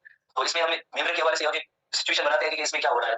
जैसे आप देखते हैं इस स्टेज में वो साथ-साथ में रिकॉल भी कर रहे हैं। इससे पहले जो सोडियम आयंस जो है काफी सारे सोडियम आयंस अंदर आए थे जिसकी वजह से मेम्ब्रेन का जो पोटेंशियल था वो +50 तक पहुंचा था। इस स्टेज में क्या हो रहा है, इस स्टेज में ये हो रहा है कि पोटेशियम आयंस के जो चैनल है वो वोल्टेज गेटेड ये ओपन हो गए और पोटेशियम आयंस जो है बाहर जा रहे हैं। ये रैपिडली जो पोटेशियम आयंस जितने बाहर जाते रहते हैं तो उसकी पोटेंशियल में जैसे ये फर्क आएगा रीपोलराइजेशन। रीपोलराइजेशन का मतलब होता है कि वही वापस से -70 मिलीवोल्ट जो है वो वापस रिस्टोर हो जाएगी, -70 मिलीवोल्ट वो रिस्टोर हो जाएगी। उसके बाद एक और फिनोमेना नेक्स्ट है उसी से रिलेटेड है हाइपरपोलराइजेशन। और ये पोटेशियम आयंस से पॉजिटिव चार्ज होती है, यही अगर इनसाइड टू आउटसाइड निकलते रहेंगे तो पीछे जो ऑर्गेनिक एनायंस बने हैं वो दायरे नेगेटिव चार्ज है। जब एक पॉजिटिव चार्ज वाले से एटाइन जो है पोटेशियम जो बाहर जाएगी तो पीछे एनवायरनमेंट होगा वो जरा मोर जो है नेगेटिव वैल्यूज हो जाएगी, कितनी मोर नेगेटिव -90 हो सकता है अप टू -90 तक। उसका रीजन क्या है, बिकॉज़ पोटेशियम चैनल जो होते हैं जब क्लोज होंगे तो वेरी स्लो क्लोज होंगे तो दायरा इतनी मोर जो है पोटेशियम आयन से बाहर जाएंगे तो इस समय को कहते हैं हाइपरपोलराइजेशन। तो चौथा स्टेप होगा उसमें hyperpolarization. Number 4 hyperpolarization, number 4 is hyperpolarization. चौथा जो स्टेप है प्रोसेस है वो है हाइपरपोलराइजेशन। हाइपरपोलराइजेशन, हाइपर उसकी मीनिंग होती है हायर कंसंट्रेशन, इसकी पोटेशियम आयंस की जो बाहर की तरफ आउटवर्ड जो मूवमेंट हो रही है। तो इधर पॉइंट्स नोट करेंगे कि जो पोटेशियम आयंस है मूव आउटवर्ड जरा ज्यादा मूव इस तरह से जब -70 मिलीवोल्ट हो जाता है उसके बावजूद भी जैसे पोटेशियम आयंस मूव हो रहे हैं तो इसका मतलब है कि ये वोल्टेज गेटेड पोटेशियम चैनल जो है वोल्टेज गेटेड पोटेशियम चैनल है ये लेट से क्लोज होता है, क्लोज जो होता है वो लेट से होता है, लेट से क्लोज होने की वजह से जाहिर है वो चीजें सब बाहर चली जाती है तो वोल्टेज जो उस वक्त पहुंच जाता है, वोल्टेज जो वो तकरीबन -90 मिलीवोल्ट तक पहुंच जाता है। इस अमल को हम कहते हैं हाइपरपोलराइजेशन। कोई इशू नहीं, हाइपरपोलराइजेशन होगी तो एक और अभी चैनल भी मौजूद है तो आयोनिक कंसंट्रेशन को मेंटेन करेगा, किससे रेफरेंस से जो रेस्टिंग वेलेंट पोटेंशियल था वही सेम कंसंट्रेशन आपका मेंटेन करेगा। तो इधर देखेंगे ये न्यूरॉन की मेम्ब्रेन साथ में एक पॉइंट इसको भी आप ग्लिकोलिक बिकॉज़ इसके अंदर जो है सोडियम आयन अंदर दाखिल हुए थे डीपोलराइजेशन की वजह से दाखिल हुए थे। और जो उसके बाद आपने देखा जब रीपोलराइजेशन हुई थी तो पोटेशियम आयन जो बाहर गए थे तो अंदर का एनवायरनमेंट -90 तक हो चुका था। तो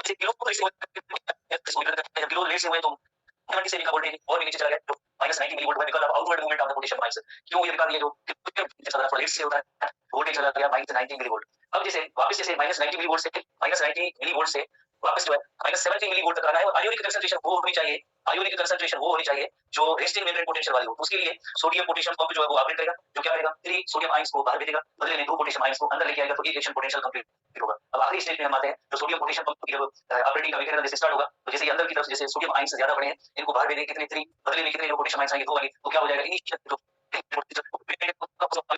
उसके लिए पोटेशियम पंप ऑपरेट करेगा। पांचवां नंबर स्टेप है, आखिरी नंबर स्टेप, हम उसमें आते हैं number 5 stage. Number 5 sodium potassium pump जब ऑपरेट होगा, सोडियम पोटेशियम पंप जब ऑपरेट होगा तो उसकी एटीपी ड्राइव आपको पता है, एटीपी ड्राइव एटीपी के एक्सपेंडिचर से ही होगा। करेगा क्या 3 सोडियम आयंस को बाहर की तरफ आउटवर्ड डायरेक्शन में भेजेगा, किधर पिरियोडिक एनवायरनमेंट के अंदर, बदले में जो 2 पोटेशियम आयंस है इनवर्ट इनको मूव करेगा इधर साइटोप्लाज्म की तरफ, और क्या हो जाएगा इनिशियल जो रेस्टिंग मेम्ब्रेन पोटेंशियल होगी आरएमपी वाली कंडीशन होगी, उसका वोल्टेज -70 मिलीवोल्ट वो भी रिस्टोर हो जाएगा। आयोनिक कंसंट्रेशन जो थी रेस्टिंग मेम्ब्रेन पोटेंशियल वाली वो भी रिस्टोर हो जाएगी, तो एक रिस्टोर हो जाएगी तो कहेंगे कि एक जो एक्शन पोटेंशियल हुआ, अब इस एक्शन पोटेंशियल आगे रिपीटेडली पूरी इंटायर लेंथ आगे होती रहेगी। तो इधर जैसे आपकी पॉइंट ये सोडियम पोटेशियम पंप ऑपरेट करेगा, कल हमने उसकी स्ट्रक्चर ऐसी देखी थी, इधर जो है एक तरफ से जो 3 सोडियम आयंस जो होगी 3 सोडियम आयंस, एक सोडियम आयन, दूसरा सोडियम आयन, तीसरा सोडियम आयन, 3 सोडियम आयंस को ये बाहर भेजेंगे, 3 सोडियम आयंस को ये बाहर भेजेंगे, और उसके बदले में जब ऐसी सोडियम पोटेशियम पंप की स्ट्रक्चर है जिसमें जो 2 पोटेशियम आयंस होंगे वो अंदर की तरफ आएंगे, 2 पोटेशियम आयंस होंगे वो अंदर, 2 पोटेशियम आयंस होंगे, जैसे ये पोटेशियम आयंस जो है 2 जो होंगे वो इनसाइड इसके अंदर की तरफ आएंगे, जिनकी तादाद होगी 2, 3 सोडियम आयंस जो आउटवर्ड जाएंगे। इस वजह से इनिशियल रेस्टिंग मेम्ब्रेन वाला जो पोटेंशियल है वो भी रिस्टोर हो जाएगा और आयोनिक कंसंट्रेशन वो भी सेम उस आरएमपी जैसी हो जाएगी, अब हम यहां पे वापस ग्राफ की तरफ आते हैं कि हमने क्या पढ़ा है। तो सबसे पहले देखिए जब एक न्यूरॉन जब रेस्ट में था उसमें रेस्टिंग मेम्ब्रेन पोटेंशियल उस वक्त वोल्टेज था -70 मिलीवोल्ट। जब स्टिमुलस मिला तो प्रोपेगेटेड सोडियम चैनल ओपन हुए, बट थोड़े ओपन हुए, कितने ओपन हुए ये वोल्टेज -50 तक पहुंचा, तो ही जो फर्दर आगे ये एक्शन पोटेंशियल बढ़ेगा। अदरवाइज माइनस इतना स्टिमुलस अगर नहीं है तो फिर ये आगे एक्शन पोटेंशियल जनरेट नहीं होगा। तो उस पोटेंशियल को कहते हैं सब थ्रेशोल्ड पोटेंशियल जो आगे एक्शन पोटेंशियल जनरेट ना कर सके।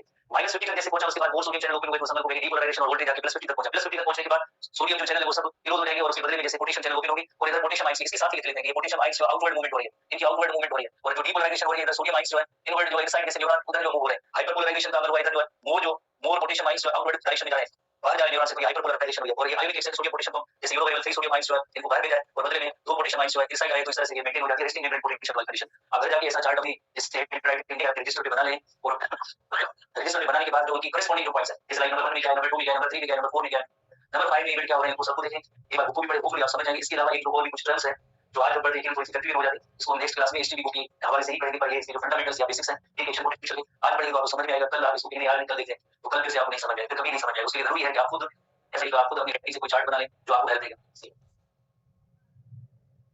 आइसोबैरिक और आइसोथर्मल एक्सटेंशंस जब होती है तो किसके अंदर ज्यादा वर्क होता है और किसके अंदर कम वर्क होता है, उसके बारे में हमने कल डिस्कस किया था।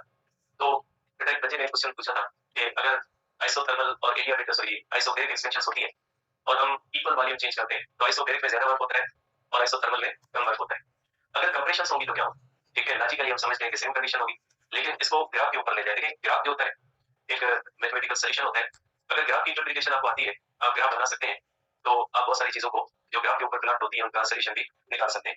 तो इसको हम पहले देख लेते हैं कि अगर हमारे पास इक्वल वॉल्यूम चेंज है इन आइसोबैरिक एंड आइसोथर्मल कंप्रेशन, अगर इक्वल वॉल्यूम चेंज है तो ये होगा। अगर हम इस तरह से देंगे, अगर इक्वल वॉल्यूम चेंज है बेटा तो प्रेशर है और वॉल्यूम है। आपको पता है जब कंप्रेशन होती है तो वॉल्यूम V1 ज्यादा होता है, जबकि प्रेशर जो P1 होता है वो कम होता है। तो आप कहेंगे कि ये पॉइंट हमारे पास बनेगी P1 और P1। अब अगर आप आइसोबैरिक कंप्रेशन करेंगे तो आइसोबैरिक कंप्रेशन का ग्राफ इस तरह से चला जाएगा, ये चला जाएगा आइसोबैरिक कंप्रेशन का, जबकि ये ग्राफ जो होगा ये होगा आइसोथर्मल कंप्रेशन। तो ये आइसोथर्मल कंप्रेशन का होता है, ठीक है। आप देख सकते हैं आइसोबैरिक कंप्रेशन के एरिया कम है और आइसोथर्मल के अंदर एरिया ज्यादा होता है। तो फिर आप ये कंडीशन कह सकते हैं कि इस तरह से work in iso greater than होगा आइसोथर्मल, ये होगा आइसोबैरिक। तो फिर आइसोथर्मल के ऊपर आपको ज्यादा वर्क करना पड़ेगा, जबकि आइसोबैरिक के ऊपर कम वर्क करना पड़ेगा। तो ये कंडीशन एक चेंज हो जाती है। लेकिन अगर इक्वल अमाउंट ऑफ हीट दे लें कंप्रेशन के अंदर, जो दूसरी कंडीशन थी equal amount of heat they extension के अंदर, तो आइसोथर्मल के अंदर ज्यादा होता है और आइसोबैरिक के अंदर क्या होता है, कम होता है। तो इसी तरह से अगर इक्वल अमाउंट ऑफ हीट लें आइसोथर्मल से और आइसोबैरिक से, तो कंडीशन सेम रहती है, ठीक है। आइसोथर्मल के ऊपर ज्यादा होगा और आइसोबैरिक के ऊपर कम होगा, तो ये किसी ने पूछा था, इसमें कंडीशन चेंज होती है, तो ये आपके माइंड रखते हैं। इसके बाद हम करते हैं बेटा मेयर्स फार्मूला, जिसके अंदर हम करेंगे difference between CP and CV. देखें, इसको मेयर्स फार्मूला भी कहते हैं बेटा, ये रॉबर्ट मेयर का फार्मूला भी कहा जाता है, मेयर्स फार्मूला भी कहते हैं, इसको मेयर्स फार्मूला भी कहते हैं। पीएमसी के जमाने में जब ऑनलाइन टेस्ट होती थी तो इस टॉपिक को बहुत ज्यादा जो वो खींचा गया था, और किसी किसी स्टूडेंट को ऑनलाइन के अंदर 4 से 5 क्वेश्चन इसी छोटे से टॉपिक के ऊपर दिए गए थे। तो इस फार्मूले को और फिर देखते हैं कि इसको आप फर्दर कितने फार्मूलास के अंदर जो वो ले जा सकते हैं जिनके ऊपर क्वेश्चन आ रहे थे। क्वेश्चन कोई इतने ज्यादा मुश्किल या टेक्निकल नहीं, लेकिन इस फार्मूले की डेरिवेशन हम सिर्फ CP minus CV is equal to आ तक रखते हैं, छोटी सी, अगर उसमें थोड़ी सी कैलकुलेशन मिला दें तो इसके अंदर और भी बहुत सारे फार्मूले बन जाते हैं। अब सपोज करते हैं बेटा कि हमारे पास एक आइसोथर्मल प्रोसेस है, सॉरी आइसोबैरिक प्रोसेस है। सपोज कर लेते हैं बेटा हमारे पास एक आइसोबैरिक प्रोसेस है जिसके अंदर पी जो होता है वो कांस्टेंट है, और इसका प्रेशर P1 है, वॉल्यूम V1 है, टेंपरेचर T1 है, और हम इसको हीट देते हैं बेटा डेल्टा Q। अब अगर हम इसको हीट देते हैं तो ये सिस्टम चला जाएगा P1 V2 T2 तक, और सपोज कर लेंगे टेंपरेचर की चेंज है 1 डिग्री सेल्सियस, तो जो हम हीट देंगे उसको डेल्टा Q कहा जाता है क्योंकि हम कांस्टेंट प्रेशर पे दे रहे हैं। तो delta QP is equal to mCP delta T, ये आ जाएगी इक्वेशन। इस सिस्टम को जितनी हमने हीट दी उसको ऐसे लिख सकते हैं, क्योंकि वो हीट जो 1 डिग्री के लिए जरूरी होती है उसको क्या कहते हैं, हीट कैपेसिटी, तो ये हो जाएगा फार्मूला इसका, ठीक है। अब अगर हम इसके ऊपर फर्स्ट लॉ ऑफ थर्मोडायनामिक्स इस्तेमाल करते हैं तो फर्स्ट लॉ ऑफ थर्मोडायनामिक्स कहता है change of internal energy plus work होगा, क्योंकि प्रोसेस है, तो delta QP is equal to delta U plus T delta V, क्योंकि आइसोबैरिक का वर्क का फार्मूला होता है delta Q at constant pressure, delta U plus हो जाएगा इस तरह से NR डेल्टा T, क्योंकि आपको पता है PV is equal to NRT, और ये कांस्टेंट प्रेशर है, प्रेशर का कांस्टेंट है और हीट देते हैं तो ये होगा P delta V is equal to NR delta T। जब कांस्टेंट प्रेशर पे आप हीट देते हो तो वॉल्यूम चेंज होता है, अगर वॉल्यूम चेंज होता है तो उसके साथ सिस्टम का क्या चेंज होता है, टेंपरेचर भी चेंज होता है, देयरफॉर हम इसको P डेल्टा V को क्या लिख सकते हैं, NR डेल्टा T। P को हमने कभी इसलिए नहीं किया क्योंकि आइसोबैरिक प्रोसेस, तो आप यहां से कर सकते हैं delta U is equal to delta QP minus NR delta T, या delta U is equal to delta QP की वैल्यू यहां पे है mCP delta T minus NR delta T, ये हो जाएगी इक्वेशन A, ठीक है। अब एक और अगर सिस्टम हम कंसीडर करें जिसके ऊपर हम इस तरह से वॉल्यूम कांस्टेंट करते हैं, सपोज करें V जो होता है वो कांस्टेंट होता है, अगर वॉल्यूम कांस्टेंट होता है, प्रेशर P1 है, V1 है और टेंपरेचर T1 है, बेटा हम इसमें ये लेते हैं कि जितना P1 V1 T1 इसका है उतना ही P1 V1 और T1 उसका है। दोनों प्रोसेसेस का इनिशियल प्रेशर, इनिशियल वॉल्यूम और इनिशियल टेंपरेचर जो होता है वो सेम है, जितना आइसोबैरिक है उतना ही आइसोबैरिक है। इसको हम हीट देते हैं बेटा यहां से, और इस हीट को हम कहते हैं डेल्टा QV, और सपोज कर लें कि ये सिस्टम जो है P2 V1 और T2 पे चला गया, और इसके अंदर भी टेंपरेचर की चेंज जो होती है वो 1 डिग्री सेल्सियस, ठीक है। टेंपरेचर की जो चेंज है वो भी कितनी है बेटा, 1 डिग्री सेल्सियस है, ठीक है। इसके अंदर भी 1 मोल ऑफ आइडियल गैस है, इसके अंदर भी 1 मोल ऑफ आइडियल गैस है, दोनों की इसके अंदर जो वर्किंग सब्सटेंसेस है, जितना आइसोबैरिक के अंदर जो है उतना ही आइसोथर्मल के अंदर है मोल्स इसके। अब अगर इसके अंदर हम करते हैं तो delta QV is equal to mCV delta T, equation आप करते हैं इसको तो, और आपको पता है according to the first law of thermodynamics अगर वॉल्यूम कांस्टेंट होगा तो सिर्फ चेंज ऑफ इंटरनल एनर्जी होगी, तो वर्क तो होता नहीं है, तो फिर आप इसको कर सकते हैं delta U is equal to mCV delta T, equation B हो, ये हमारे पास इक्वेशन B। अब आपको पता है कि अगर दो सिस्टम्स हैं उनके अंदर अमाउंट ऑफ सब्सटेंस इक्वल है, अगर आइसोबैरिक में भी 1 मोल है, आइसोकोरिक के अंदर भी 1 मोल है, और दोनों की टेंपरेचर चेंज भी इक्वल है, दोनों की टेंपरेचर चेंज भी इक्वल है, दोनों की अमाउंट ऑफ सब्सटेंस भी इक्वल है, तो दोनों की इंटरनल एनर्जी चेंज भी इक्वल होगी। शर्त ये है कि दोनों के अंदर टेंपरेचर चेंज भी इक्वल हो और अमाउंट ऑफ सब्सटेंस भी इक्वल हो। अगर अमाउंट ऑफ सब्सटेंस अनइक्वल होगी और टेंपरेचर चेंज इक्वल होगी तो इंटरनल एनर्जी चेंज इक्वल नहीं होगी। ये ध्यान रखिएगा कि अमाउंट भी इक्वल है और टेंपरेचर की चेंज भी क्या होती है, इक्वल है। तो इस कंडीशन में आप इंटरनल एनर्जी को इक्वल कर सकते हैं, comparing equation A and equation B. तो हमारे पास ये आ जाएगा कि mCV डेल्टा T, ये इसकी जगह पे रख दें, ठीक है, ये हो जाएगा mCV डेल्टा T माइनस हो जाएगा NR डेल्टा T। मैथमेटिक्स का रूल है, अगर कभी पढ़ी है तो किसी भी इक्वेशन के अंदर जितने भी कॉमन फैक्टर्स होते हैं वो कैंसिल कर सकते हैं, लेफ्ट पे राइट साइड पे इक्वेशन के अंदर टर्म्स होते हैं, तीनों टर्म्स के अंदर अगर कॉमन फैक्टर है चाहे साइड पे हो चाहे साइड पे हो, खत्म करें, और डेल्टा T भी क्या है क्योंकि इक्वल है, ये भी खत्म हो जाएगा, तो आपके पास आ जाएगा CV is equal to CP minus R, या CP एक ही फार्मूला है जो आपको अच्छी तरह याद है, तो ये होता है CP minus CV is equal to, अब आ जाते हैं इसको आगे ले जाए कि ये फार्मूला क्या कहता है, ठीक है। CP minus CV is equal to R, इस फार्मूले को आप कंसीडर कर लें। अगर इसके ऊपर आपको क्वेश्चन दिया जाए कि what is CV of air, ठीक है, अब आपको CP मिसिंग है, CP के सिवा CV रहेगी नहीं, ठीक है। अब इस तरह के क्वेश्चन थे कि what is CV of this case and this case, name दिए गए, अब उनकी एक ही डेटा के ऊपर आप कैसे सॉल्व करोगे, क्योंकि इक्वेशन में तीन टर्म्स हैं, कम से कम दो नोन होंगे तो एक अननोन निकल आएगा, अगर एक नोन और दो अननोन है तो ये हो सकता है, लेकिन शर्त ये है कि आपके पास दो इक्वेशंस, अगर दो इक्वेशंस होंगी तो फिर आप एलिमिनेशन का मेथड इस्तेमाल कर सकते हैं। तो यहाँ पे आप इसको कर सकते हैं कि ये बुनियादी इक्वेशन है, इक्वेशन ए कर लेंगे इसको, ठीक है, या सी कर लें, आप कहोगे वहां पे ए वो है, यहाँ पे सी वो है, ये है वो है, आपको बड़े मसले नजर नहीं आते, इतने छोटे नजर आते हैं। अगर मैं इस इक्वेशन को ए कहता तो मुझे कम से कम 200 मैसेजेस आते, सर ये इक्वेशन वो है या ये है, मर्जी है भाई, कभी कर ले, ए या बी करने से कुछ नहीं होगा, गामा होता है CP अपॉन CV, तो यहाँ पे आ जाता है CP equal to gamma into CV, रखते हैं वहां पे CP की जगह पे, तो पहला फार्मूला आ जाएगा gamma CV minus CV is equal to R CV common gamma minus 1 is equal to R CV is equal to R upon gamma minus 1 ये इक्वेशन सीवी। अगर मैं कहूं सीवी आ गया तो गामा एयर का कांस्टेंट होता है वो है आर की वैल्यू आपको पता है, गामा की वैल्यू पता है तो आप एयर की सीवी इजीली फाइंड कर सकते हैं। इसी तरह से इस इक्वेशन के अंदर आप कर सकते हैं कि CV is equal to CP upon gamma, उसी के अंदर रखें इक्वेशन के अंदर। अब आप रखें कि सीवी, अब आप रखोगे CP minus CP upon gamma is equal to R, LCM होगी, एलसीएम गामा होगी तो ये हो जाएगा gamma CP minus CP upon gamma is equal to R. LCM के तो मैंने क्या बेटा, तो ये हो जाएगा सीपी कॉमन गामा माइनस 1 ये by cross multiplication gamma into आर, तो सीपी हो जाएगी गामा इनटू आर अपॉन गामा माइनस 1। सीपी भी एक ही टर्म से आ सकती है। गामा आपको पता है इसकी डिफरेंट वैल्यूज होती है, monatomic gases, diatomic gases, polyatomic gases, वो वैल्यूज माइंड में होनी चाहिए तो फिर ये चीजें हो सकती हैं। अब आते हैं हमारा जो नेक्स्ट है वो है second law of thermodynamics. Second law of thermodynamics, second law of thermodynamics क्या होता है या सेकंड लॉ ऑफ थर्मोडायनेमिक्स हमें क्या बताता है? देखिए इसका एक ही पार्ट आज करते हैं, इसको जो है वो कल करेंगे या किसी दिन किसी टाइम पे ऑनलाइन के अंदर कर लेंगे, क्योंकि कल हमने करना है कार्नोट इंजन, उसके लिए टाइम चाहिए और एक बड़ा और इंपॉर्टेंट एक टॉपिक है, तो कोशिश करते हैं कि इसको किसी तरह से कर लेंगे मैनेज, क्योंकि क्लास ही स्टेटमेंट है 10 मिनट का काम है 15 मिनट का। तो देखिए बेटा फर्स्ट लॉ ऑफ थर्मोडायनेमिक्स का अगर ओवरव्यू हम लेते हैं तो फर्स्ट लॉ ऑफ थर्मोडायनेमिक्स ने हमें चार पॉसिबिलिटीज बताई थी। फर्स्ट लॉ ऑफ थर्मोडायनेमिक्स ने कहा था कि अगर आप हीट को इंजन में हीट को वर्क में कन्वर्ट करना चाहते हैं तो आपके पास चार उसके तरीके।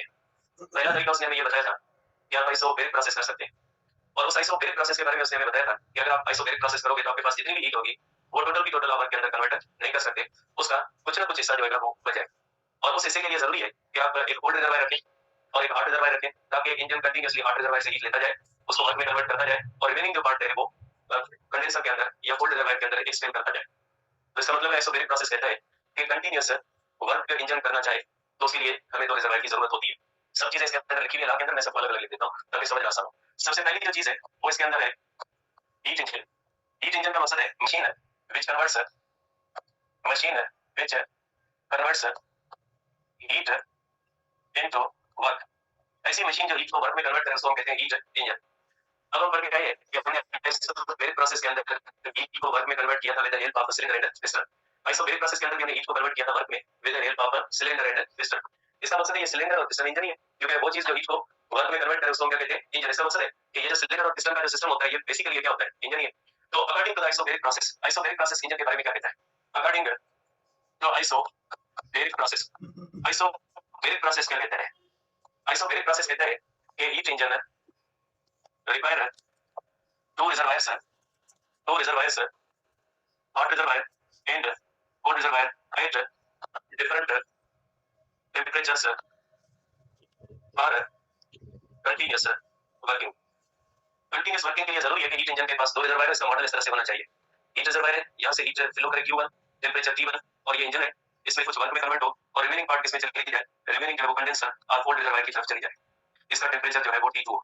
According to the isobaric process अगर आप इंजन बनाना चाहोगे तो चाहते हो कि इंजन कंटीन्यूअसली हीट को वर्क में कन्वर्ट करता रहे, तो आपके पास दो रिजर्वायर होने चाहिए। एक हॉट रिजर्वायर जो हीट दे इंजन उसका कुछ हिस्सा वर्क में कन्वर्ट कर दे और रिमेनिंग किसमें भेज दे, कंडेंसर के अंदर या कोल्ड बॉडी के अंदर भेज दे। जब तक हॉट बॉडी का टेंपरेचर ज्यादा होगा और कोल्ड बॉडी का टेंपरेचर कम होता होगा तब तक ये हीट का फ्लो होता रहेगा, वर्क होता रहेगा। जब दोनों इस तरह से बराबर हो जाए तो हीट का फ्लो रुक जाएगा और जो है वो इंजन हीट को वर्क में कन्वर्ट करना छोड़ देगा। ठीक है, तो दूसरी बात ये क्या कहता है? दूसरी बात कहता है कि heat spontaneously flows from hot body to cold body, hot body से कोल्ड बॉडी की तरफ जाती है। ठीक है, स्पॉन्टेनियस फ्लो होता है। और नंबर 3 कि 100% heat can not be converted into work. ठीक है, इसका मतलब है कि heat supplied is not equal to the work, या हीट सप्लाइड होती है वो ग्रेटर देन वर्क होती है इस प्रोसेस के अंदर, और ये इंजन तब तक काम करता रहेगा जब तक T1 is equal to T greater than T2। जब ये प्रोसेस कहता है T1 is equal to T2 तो उस दिन हीट डेथ हो जाएगी। ठीक है, हीट मर जाएगी। ठीक है, तो उस दिन जो होगी वो हीट डेथ हो जाएगी, उस दिन unavailability of heat for useful work हो जाएगा। ठीक है, ये कंडीशन आ जाएगी unavailability of heat for useful work, और कुछ आएगा ये मार्क होगा 200 में से आ जाएंगे। Unavailability of heat for useful work, कि हीट तो होगी लेकिन उससे वर्क नहीं हो सकता, क्योंकि वर्क तब तक होगा जब तक डिफरेंस ऑफ टेंपरेचर होगा। मतलब बहुत सारा ये है कि कुछ हद तक तो समझे कि जो पीडीएफ आएगा उसको पढ़ लेंगे बस। अगर पीडीएफ से सब कुछ होता तो बुक्स तो पढ़िए ना, फिर पढ़ लेंगे, फिर आप वो चीज भी मार्क करते हैं, वो चीज भी मार्क करते हो। सर ये समझा दे, मैसेज पे कैसे समझे? यहाँ पे 40 मिनट बोलते हैं तब जाके एक चीज तक पहुंचते हैं, इससे 40 मिनट तक कौन लिखेगा? फिर एक सॉल्यूशन भी देते हैं, सर वॉइस मैसेज कर दीजिए, वादे देखें वॉइस मैसेज। ठीक है, तो अजीब फिनोमिना होती है भाई। आप चाय के गिलास ले लें, कोशिश करते हैं उसके अंदर ऐसी कोई चीज ना हो जो ना समझे, लेकिन अपना दोनों पहला है नहीं। तो ये होता है हमारे पास। आप कह सकते हैं availability of heat for useful work. अब आ जाते हैं according to the botnik current, according to the isothermal process, according to the isothermal process. ये कंडीशन ये लिखी हुई है बेटा आपके सेकंड लॉ में, लेकिन मिक्स करके गई है, मैंने गलत किया। अगर आइसोथर्मल प्रोसेस को देखते हैं तो ये क्या पॉसिबिलिटी बताता है। आइसोथर्मल प्रोसेस कहता है कि सिर्फ एक रिजर्वायर चाहिए जो हीट दे सके, ठीक है। हीट इंजन के वर्क ओनली, आप कह सकते हैं कि heat engine can work only upper one reservoir. ये पिक्चर हमें देता है। अब इसमें ये और ये टोटल जो है वो वर्क में कन्वर्ट कर देता है। इस total heat can be converted into work, ठीक है। ये लेता है कि heat engine can work only upon one reservoir, एक रिजर्वायर ही चाहिए। जब बात एक रिजर्वायर की होती है तो फिर डिफरेंस की बात नहीं होती। डिफरेंस हमेशा दो चीजों के दरमियान होता है, तीन चीजों के दरमियान। अगर इंजन की वर्किंग के लिए दो रिजर्वायर की जरूरत होती है तो हम कहते हैं हॉट होना चाहिए और दूसरा कोल्ड। जब ये कहता है कि एक ही रिजर्वायर चाहिए तो फिर वो कोई भी हो। जैसे इसकी एक मिसाल मैं आपको पहले बता चुका हूं कि अगर हम एक ऐसा इंजन बना दें जो 100% हीट को कन्वर्ट कर दे वर्क में, उस इंजन को हम शिप में लगाए और शिप को जाके समंदर में छोड़ दें, तो जो पानी होता है उसका टेंपरेचर सराउंडिंग के टेंपरेचर से कम होता है। पानी का टेंपरेचर सराउंडिंग से कम होता है। थोड़ा आहिस्ता हो जाए, ज्यादा आगे नहीं जाए। तो जो पानी का टेंपरेचर होता है वो सराउंडिंग के टेंपरेचर से कम होता है। इसका मतलब है वो इंजन किसी ऐसे रिजर्वायर से हीट लेके वर्क में कन्वर्ट कर सकता है जिसका टेंपरेचर सराउंडिंग के टेंपरेचर से कम हो, ठीक है। इसका मतलब है heat can also flow spontaneously from cold body to the hot body. तो ये आपको कहता है कि heat can flow spontaneously from cold body to hot body. Engine can extract heat from body having a temperature lower than surrounding। Surrounding के temperature से कम temperature से भी इंजन होता है वो हीट लेके किसमें कन्वर्ट कर सकता है, वर्क में कन्वर्ट कर सकता है। अब इसका जवाब देता है केल्विन स्टेटमेंट। फर्स्ट लॉ की केल्विन स्टेटमेंट इस चीज का जवाब देती है। आते नहीं करे बेटा। केल्विन स्टेटमेंट जिसको हम कहते हैं इंजन स्टेटमेंट, केल्विन स्टेटमेंट या इंजन स्टेटमेंट इस चीज का जवाब देती है। वो खुला हुआ है किसी के पास में, ओके, ये दे दे बेटा। अब इसकी मैं जो स्टेटमेंट है उसी को मैं लिख देता हूं। ये कहती है it is impossible, it is impossible. ये बहुत ही इंपॉर्टेंट वर्ड है इसके अंदर। It is impossible to drive continuous supply of work, continuous supply of work। बेटा जो बाहर खड़े ये बाकी को डिस्टर्ब कर रहे हैं, गाड़ी स्टूडेंट है, मतलब पे area by cooling a body to a temperature lower than that of the coldest of its surroundings। ये जो बेटा लगा होता है, ये जो स्टेटमेंट होती है ये रेक्टिफाई करती है आइसोबैरिक प्रोसेस को। ये स्टेटमेंट कहती है कि बेटा ये जो बाहर जो खड़े ना ये बातें नहीं करें, तो ये बेटा स्टेटमेंट कहती है कि आइसोबैरिक के हिसाब से इंजन बन सकता है लेकिन आइसोथर्मल के हिसाब से इंजन नहीं बन सकता। इंजन किसी भी ऐसे रिजर्वायर से हीट लेके वर्क में कन्वर्ट नहीं कर सकता जिसका टेंपरेचर सराउंडिंग के टेंपरेचर से कम हो। मकसद की जो आइसोथर्मल प्रोसेस कहता है कि 100% कन्वर्शन ऑफ हीट वर्क में हो सकती है, इस चीज को ये लिमिट लगा देता है कि आइसोथर्मल प्रोसेस को ये लिमिट लगाता है, ठीक है। नंबर 2 इसकी जो स्टेटमेंट होती है उसको हम कहते हैं पिलॉक स्टेटमेंट। ये इसी का हिस्सा है। पिलॉक स्टेटमेंट भी इसी चीज को लिमिट लगाता है कि 100% heat can not be converted into work, 100% heat work में कन्वर्ट नहीं हो सकती। या आप ये भी कह सकते हैं कि engine can not be 100% efficient. अब इस चीज को इसने बैन कर दिया कि delta Q is equal to delta W. ये चीज गलत, इसने वर्ड इम्पॉसिबल इस्तेमाल किया। इम्पॉसिबल का मकसद है इसने कोई डाउट भी नहीं छोड़ा कि आगे भी हो सकता है ऐसा, उसने कहा वो नहीं, बात में से आगे सोचने की जरूरत ही नहीं है। इट इज इम्पॉसिबल, नहीं होगा ऐसा। एंट्रोपी का स्टेटमेंट